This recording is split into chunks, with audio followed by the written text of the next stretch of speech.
Hi friends, welcome to Kavita logs and tips. ಎಲ್ಲ ಹೇಗಿದ್ದೀರಾ friends? ಎಲ್ಲ ಚೆನ್ನಾಗಿದ್ದೀರಾ ಅಂತ ನಾನು ತಿಳಿದಿದ್ದೀನಿ. ನೋಡಿ ಫ್ರೆಂಡ್ಸ್, ಹಾಳಾಗಿರೋ ಟಮಾಟಾನ ನೀವು ನೀರಲ್ಲಿ ಹಾಕೋದ್ರಿಂದ ಏನಾಗುತ್ತೆ, ಅದೇ ಥರ ನೋಡಿ ಕೊಬ್ಬರಿ ಚಿಪ್ಪನ್ನ ಸುಡೋದ್ರಿಂದ ಯಾವ ಥರ ನಿಮಗೆ ಉಪಯೋಗ ಆಗುತ್ತೆ, ಇದೇ ಥರ ಕೆಲವೊಂದು ಟಿಪ್ಸ್ನ ತಂದಿದ್ದೀನಿ ಫ್ರೆಂಡ್ಸ್. ನೋಡಿ, ಅದರಲ್ಲಿ ಮೊದಲನೇದಾಗಿ ಒಂದು ಟಿಪ್ಸ್ನ ತೋರಿಸ್ಕೊಡ್ತಾ ಇದ್ದೀನಿ. ನೋಡಿ, ಜೀರಿಗೆನ ನಾವು ಹಾಗೆ ಕುಟ್ಟೋದ್ರಿಂದ ಅದು ಪೌಡರ್ ಆಗೋದಿಲ್ಲ ಬೇಗ. ಅದಕ್ಕೋಸ್ಕರ ನೋಡಿ ಅದನ್ನ ಸ್ವಲ್ಪ ಹೊತ್ತು ಹೆಂಚು ಮೇಲೆ ಹಾಕಿ ಹುರ್ಕೊಂಡು ಸ್ವಲ್ಪ ಬಿಸಿ ಮಾಡಿಬಿಟ್ಟು ಮತ್ತೆ ನೀವೇನಾದರೂ ಅದನ್ನ ಕುಟ್ಟಿದ್ದೀರಂದ್ರೆ ತುಂಬ ಚೆನ್ನಾಗಿ ಪೌಡರ್ ಆಗುತ್ತೆ. ಒಂದ್ಸಲ ಈ ಟಿಪ್ಸ್ನ ಟ್ರೈ ಮಾಡಿ ನೋಡಿ. ಮತ್ತೆ ನೋಡಿ, ಅದೇ ಥರ ನಿಮ್ಮ ಮನೆಯಲ್ಲಿ ಕುಟ್ಟಣಿಗೆ ಇಲ್ಲ ಅಂದರೆ ಕುಟ್ಟೋದಕ್ಕೆ ಆ ಥರ ಇದ್ದಾಗ ಒಂದು ಚಿಕ್ಕ ಗ್ಲಾಸಲ್ಲಿ ನೀವು ಆ ಜೀರಿಗೆನ ಹಾಕ್ಕೊಂಬಿಟ್ಟು ಈ ಥರ ಲಟ್ಟಣಿಗೆ ಸಹಾಯದಿಂದ ನೀವೇನಾದರೂ ಕುಟ್ಟಿದ್ದೀರಂದ್ರೆ ತುಂಬ ಚೆನ್ನಾಗಿ ಪೌಡರ್ ಆಗುತ್ತೆ. ಸ್ವಲ್ಪ ಬಿಸಿ ಇರಬೇಕಂದ್ರೇ ಕುಟ್ಬಿಡಿ, ಚೆನ್ನಾಗಿ ಪೌಡರ್ ಆಗಿಬಿಡುತ್ತೆ. ನೋಡಿ ಫ್ರೆಂಡ್ಸ್, ಈ ಥರ ನೀವು ಮಾಡಿ ಕುಟ್ಟೋದ್ರಿಂದ ನಿಮಗೆ ತುಂಬ ಚೆನ್ನಾಗಿ ಪೌಡರ್ ಆಗುತ್ತೆ. ಒಂದ್ಸಲ ಈ ಟಿಪ್ಸ್ನ ಟ್ರೈ ಮಾಡಿ.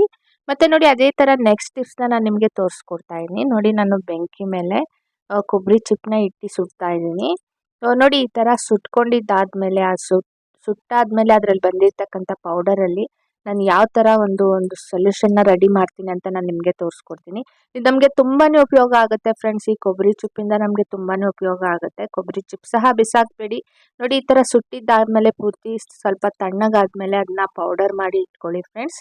ನೋಡಿ, ಅದು ಪೂರ್ತಿ ತಣ್ಣಗಾಗಬೇಕು. ತಣ್ಣಗಾದ್ಮೇಲೆ ಅದು ಪೌಡರ್ ಮಾಡಿ ಇಟ್ಕೊಳ್ಳಿ. ಮತ್ತು ನೋಡಿ, ನಾನೊಂದು ಬೌಲಲ್ಲಿ ಸ್ವಲ್ಪ ಉಪ್ಪು ಹಾಕ್ಕೊಳ್ತಾ ಇದ್ದೀನಿ. ಅದಾದಮೇಲೆ ನೋಡಿ, ನೆಕ್ಸ್ಟ್ ಬಂದ್ಬಿಟ್ಟು ನಾನು ಇದಕ್ಕೆ ವೆನಿಗರ್ನ ಸೇರಿಸ್ಕೊಳ್ತಾ ಇದ್ದೀನಿ. ವೆನಿಗರ್ ಮತ್ತು ಈ ಉಪ್ಪು ಸೇರೋದ್ರಿಂದ ಇದು ಒಂದು ಒಳ್ಳೆ ಸೊಲ್ಯೂಷನ್ ಆಗಿ ರೆಡಿ ಆಗುತ್ತೆ. ಅದಾದಮೇಲೆ ನೋಡಿ, ಇದಕ್ಕೆ ನೆಕ್ಸ್ಟ್ ಇಂಗ್ರೀಡಿಯೆಂಟ್ ಬಂದ್ಬಿಟ್ಟು ನಾನು ಹಾಕ್ತೀನಿ. ನೋಡಿ, ಇವೆರಡು ಹಾಕಿದ್ದಾದ್ಮೇಲೆ ನಿಮ್ಮ ಮನೆಯಲ್ಲಿ ಸರ್ಫ್ ಎಕ್ಸೆಲ್ ಲಿಕ್ವಿಡ್ ಆಗ್ಬೋದು ಅಥವಾ ವಿಮ್ ಲಿಕ್ವಿಡ್ ಆಗ್ಬೋದು, ಯಾವುದಾದ್ರೂ ಇರಲಿ. ಇಲ್ಲಾಂದರೆ ಸರ್ಪ್ ಇದ್ದರೆ ಸರ್ಪು, ಇಲ್ಲಾಂದರೆ ಸೋಪ್ ಇದ್ದರೆ ಅದನ್ನು ಸಹ ನೀವು ತುರಿದುಬಿಟ್ಟು ಹಾಕ್ಬೋದು. ನೋಡಿ, ಅದನ್ನು ಸಹ ಸ್ವಲ್ಪ ಹಾಕ್ಕೊಂಡಿದ್ದೀನಿ ನಾನು. ಅದಾದಮೇಲೆ ನೋಡಿ, ತೆಂಗಿನ ಚಿಪ್ದು ಪೌಡರ್ ಮಾಡ್ಕೊಂಡಿದ್ದೆ ಅಲ್ಲ, ಆ ಪೌಡರ್ನ ನಾನು ಇಲ್ಲಿ ಸ್ವಲ್ಪ ಸೇರಿಸ್ಕೊಳ್ತಾ ಇದ್ದೀನಿ. ಅದಾದಮೇಲೆ ಇದಕ್ಕೆ ಸ್ವಲ್ಪ ನೀರು ಹಾಕ್ಕೊಳ್ತೀನಿ ಫ್ರೆಂಡ್ಸ್, ಸ್ವಲ್ಪ ಜಾಸ್ತಿನೇ ನೀರು ಹಾಕ್ಕೊಳ್ತೀನಿ. ನೋಡಿ, ಇದು ರೆಡಿ ಆಯಿತು. ಇದು ಒಂದು ಒಳ್ಳೆ ಸೊಲ್ಯೂಷನ್ ಇದು. ಇದನ್ನು ಪ್ರತಿಯೊಂದಕ್ಕೂ ಬಳಸ್ಬೋದು. ನೋಡಿ, ನಾನು ನಿಮಗೆ ತೋರಿಸ್ಕೊಡ್ತೀನಿ ಯಾವ್ದ್ಯಾವ್ದಕ್ಕೆ ಉಪಯೋಗ ಆಗುತ್ತೆ ಅಂತ. ನೋಡಿ, ಪಾತ್ರೆ ಉಜ್ಜೋದಕ್ಕೆ ಸಹ ಇದನ್ನು ಉಪಯೋಗ ಆಗುತ್ತೆ ಫ್ರೆಂಡ್ಸ್ ಇದು.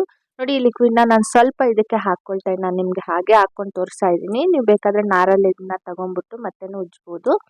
ನೋಡಿ, ನಾನು ಡೈರೆಕ್ಟಾಗಿ ನಿಮಗೆ ತೋರಿಸೋದಕ್ಕೆ ನಾನು ಹಾಗೆ ತೋರಿಸ್ತಾ ಇದ್ದೀನಿ. ನೋಡಿ, ಇದನ್ನ ಹಾಕ್ಬಿಟ್ಟು ನೀವೇನಾದರೂ ಉಜ್ಜಿದ್ದೀರಂದರೆ ಎಷ್ಟೇ ಕೊಳೆ ಇದ್ರೂ ತುಂಬ ಚೆನ್ನಾಗಿ ನೀಟಾಗಿ ಕ್ಲೀನ್ ಆಗುತ್ತೆ. ಜಿಡ್ಡು ಆ ಥರ ಏನೂ ಇರೋದಿಲ್ಲ ಫ್ರೆಂಡ್ಸ್. ತುಂಬ ನೀಟಾಗಿರುತ್ತೆ. ಒಂದ್ಸಲ ನೀವೇ ನೋಡಿ ಎಷ್ಟು ಶೈನಿ ಆಗಿರುತ್ತೆ ಅಂತ. ತುಂಬ ಚೆನ್ನಾಗಿರುತ್ತೆ. ಒಂದ್ಸಲ ಟ್ರೈ ಮಾಡಿ.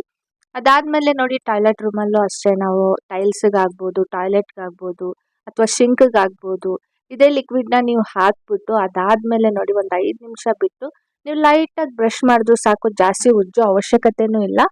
ತುಂಬಾನೇ ಒಂದು ಉಪ್ಪು ಥರ ಏನಾದ್ರು ಬಂದ್ಬಿಟ್ಟಿರುತ್ತಲ್ಲ, ಅದು ಸಹ ಅಷ್ಟೇ ತುಂಬ ಚೆನ್ನಾಗಿ ಕ್ಲೀನ್ ಆಗಿಬಿಡುತ್ತೆ. ಒಂದ್ಸಲ ಟ್ರೈ ಮಾಡಿ ನೋಡಿ. ನೋಡಿ, ಸ್ವಲ್ಪ ಲೈಟಾಗಿ ಹೀಗೆ ಹಾಕ್ಬಿಟ್ಟು ನೀವು ಹಾಗೆ ಸ್ವಲ್ಪ ಹೊತ್ತು ಬಿಟ್ಟಿದ್ದಾದಮೇಲೆ ನೀವು ಬ್ರಷ್ ತಗೊಂಡು ಲೈಟಾಗಿ ಉಜ್ಜಿದ್ರು ಸಾಕು ಫ್ರೆಂಡ್ಸ್. ತುಂಬ ನೀಟಾಗಿ ಕ್ಲೀನ್ ಆಗುತ್ತೆ. ಕೊಳೆ ಎಲ್ಲ ಹೋಗಿ ತುಂಬ ಶೈನಿ ಆಗಿರುತ್ತೆ ಫ್ರೆಂಡ್ಸ್. ಒಂದ್ಸಲ ಈ ಟಿಪ್ಸ್ನ ಟ್ರೈ ಮಾಡಿ ನೋಡಿ. ನೀವೇ ನೋಡ್ಬೋದು, ನಾವು ಮತ್ತೆ ನೀರು ಬಿಟ್ಟಿದ್ದಾದಮೇಲೆ ನೀವೇ ನೋಡ್ಬೋದು. ನೋಡಿ ಎಷ್ಟು ನೀಟಾಗಿ ಕ್ಲೀನ್ ಆಗಿದೆ ಅಂತ. ಇದೇ ಥರ ನೋಡಿ, ನೀವು ಫ್ಲೋರು ಅಷ್ಟೇ, ಅಂದರೆ ಫ್ಲೋರಲ್ಲಿನೂ ನೀವು ಹಾಕ್ಬಿಟ್ಟು ಅದನ್ನು ಸಹ ಸ್ವಲ್ಪ ಲೈಟಾಗಿ ಉಜ್ಕೊಂಬಿಟ್ಟು ಮತ್ತೆ ಏನಾದರೂ ನೀವು ನೀರು ಹಾಕಿದ್ದೆ ಆದರೆ ತುಂಬ ಚೆನ್ನಾಗಿ ಕ್ಲೀನ್ ಆಗುತ್ತೆ ಫ್ರೆಂಡ್ಸ್. ಲೈಟಾಗಿ ಬ್ರಷ್ ಮಾಡಿಕೊಂಡ್ರೆ ಸಾಕು. ನೀವು ಜಾಸ್ತಿ ಉಜ್ಜೋ ಅವಶ್ಯಕತೆಯೂ ಇಲ್ಲ. ತುಂಬ ನೀಟಾಗಿ ಕ್ಲೀನ್ ಆಗುತ್ತೆ. ಮತ್ತು ಸರ್ಪು ಮತ್ತು ವೆನಿಗರ್ ಮತ್ತು ಉಪ್ಪು ಹಾಕಿರೋದ್ರಿಂದ ತುಂಬ ಚೆನ್ನಾಗಿ ಕ್ಲೀನ್ ಆಗೋಗಿರುತ್ತೆ ಇದು. ಒಂದು ಚೂರು ಕೊಳೆ ಏನೂ ಇರೋದಿಲ್ಲ ಫ್ರೆಂಡ್ಸ್. ಇದು ಕೊಬ್ಬರಿ ಚಿಪ್ಪು ಪೌಡರ್ ತುಂಬ ಒಂದು ಒಳ್ಳೆ ರೀತಿ ಒಂದು ಉಪ್ಪು ಥರ ಏನೂ ಇರೋದಿಲ್ಲ ಮತ್ತು ತುಂಬ ನೀಟಾಗಿ ಕಾಣುತ್ತೆ. ಒಂದ್ಸಲ ನೀವು ಮಾಡಿ ನೋಡಿ, ನಿಮಗೆ ಗೊತ್ತಾಗುತ್ತೆ. ಎಷ್ಟೇ ಕರೆ ಇದ್ದರೂ, ಕೊಳೆ ಇದ್ದರೂ, ಉಪ್ಪು ಥರ ಇದ್ದರೂ ಎಲ್ಲ ನೀಟಾಗಿ ಕ್ಲೀನ್ ಆಗೋಗಿ ತುಂಬ ಶೈನಿಂಗ್ ಕೂಡ ಕೊಡುತ್ತೆ ಇದು. ನೋಡಿ, ಶಿಂಕ್ ಸಹ ಅಷ್ಟೇ. ನೀವು ಪ್ರತಿಯೊಂದಕ್ಕೂ ಇದನ್ನು ಬಳಸ್ಬೋದು ಫ್ರೆಂಡ್ಸ್. ಒಂದ್ಸಲ ಟ್ರೈ ಮಾಡಿ.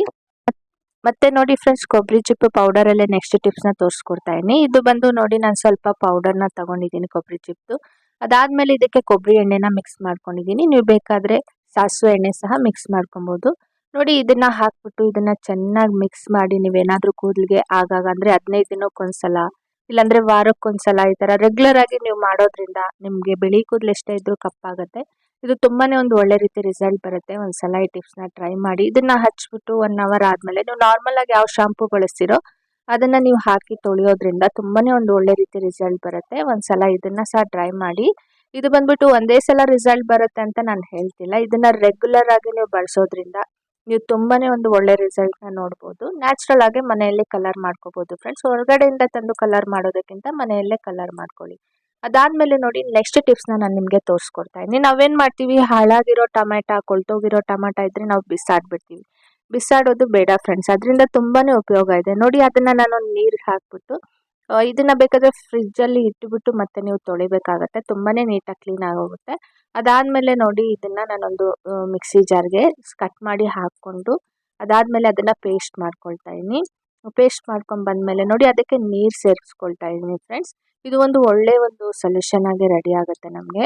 ಇದು ತುಂಬಾ ಚೆನ್ನಾಗಿ ನಿಮಗೆ ಉಪಯೋಗ ಆಗುತ್ತೆ ಫ್ರೆಂಡ್ಸ್. ಇದು ಬಂದ್ಬಿಟ್ಟು ನೋಡಿ ಇದರಲ್ಲಿ ನಾನು ಸ್ವಲ್ಪ ಇದರಲ್ಲಿಂದ ಪಕ್ಕಕ್ಕೆ ತೆಗಿತಾ ಇದ್ದೀನಿ. ಇದು ಬಂದು ಇನ್ನೊಂದಕ್ಕೆ ಇದ್ರ ಮೇಲೆ ಮುಚ್ಚಳ ಹಾಕ್ಬಿಟ್ಟು ನಾನೊಂದು 8 ಅವರ್ನ ನಾನು ಹಾಗೆ ಬಿಟ್ಬಿಡ್ತೀನಿ. ಅದನ್ನ ಹಾಗೆ ಇಟ್ಬಿಟ್ಟು ಮತ್ತೆ ತೋರಿಸ್ತೀನಿ ಅದನ್ನ ಯಾವ ಥರ ಬಳಸ್ತೀನಿ ಅಂತ.